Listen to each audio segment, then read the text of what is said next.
Chunarughat online press ক্লাবের নতুন office উদ্বোধন করা হয়েছে। চুনারুঘাট পৌর শহরের বাল্লা রোড পুরাতন সিনেমা হলের ৩য় তলায় উক্ত অফিস উদ্বোধনকালে সভাপতিত্ব করেন চুনারুঘাট অনলাইন প্রেস ক্লাবের সভাপতি মহিদ আহমদ চৌধুরী। অনলাইন প্রেস ক্লাবের সেক্রেটারি মোহাম্মদ মিজানুর রহমানের সঞ্চালনায় প্রধান অতিথি হিসেবে উপস্থিত ছিলেন চুনারুঘাট থানা অফিসার ইনচার্জ হিল্লোল রায়।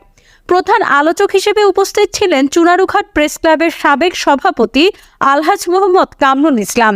বিশেষ অতিথি হিসেবে উপস্থিত থেকে বক্তব্য রাখেন চুনারুঘাট অনলাইন প্রেস ক্লাবের আজীবন সদস্য প্রভাষক আব্দুল করিম, চুনারুঘাট সিএনজি অটোরিকশা শ্রমিক ঐক্য পরিষদের সভাপতি আলহাজ আব্দুল কাদের সরকার, সাধারণ সম্পাদক মোহাম্মদ সাজিদ মিয়া, অনলাইন প্রেস ক্লাবের কোষাধ্যক্ষ মাস্টার ফজল মিয়া তরফদার, সাংগঠনিক সম্পাদক মোহাম্মদ মাসুম আলম, নির্বাহী সদস্য সমকাল